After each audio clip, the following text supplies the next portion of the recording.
যে আমাদের মালদা শহরে টোটো উঠে মানে রিক্সাতে চাপছি না। কাকা এই সাইডে ডান সাইডে এই টোটোটার পাশে দাঁড়াও তো। হ্যাঁ হ্যাঁ হ্যাঁ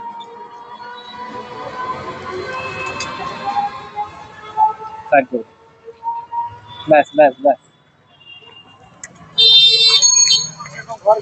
কত দিব কাকা? যত পারেন বাবা, হ্যাঁ? আমি বলি না কাউকে যত টাকা যতটা পারি। আপনি খুশি? আমাদের কথা হলো এরকম যে আমি বলি খুশিতে দাও বাবা, বলবো না তো দাও, তোমার মনে যেটা লাগে দিয়ে দিলাম। তাহলে আপনি আমাকে 1 ঘন্টা পর পেয়েছেন মানে ভাড়া? 1 ঘন্টা পর পেলাম।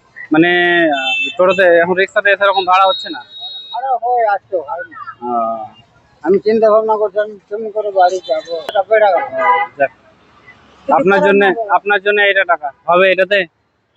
হয়ে যাবে। খুশি হলেন তো? হ্যাঁ বাবা, আশীর্বাদ করো। আপনি আমাকে আশীর্বাদ করবেন আমি যেন অনেক বড় হতে পারি। আপনি হিন্দু না মুসলমান? আমি মুসলিম। আপনাকে দোয়া করছে বাবা, তুমি ভালো।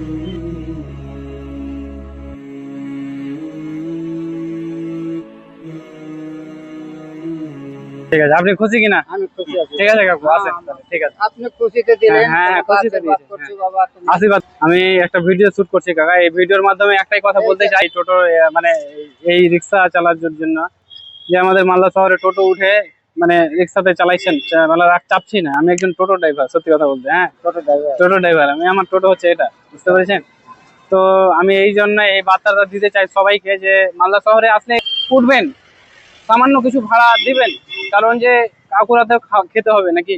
সেই জন্য আমাদের একটাই, আমি এই ভিডিওর মাধ্যমে বলতে চাই যে আপনারা একটু রিক্সাতে উঠবেন। এই কাকুরা যে চলাচল করছে মালদা শহরের ভিতরে ঐতিহ্যবাহী কিছু ধরে রেখেছে, তো সবাই রিক্সাতে উঠবেন।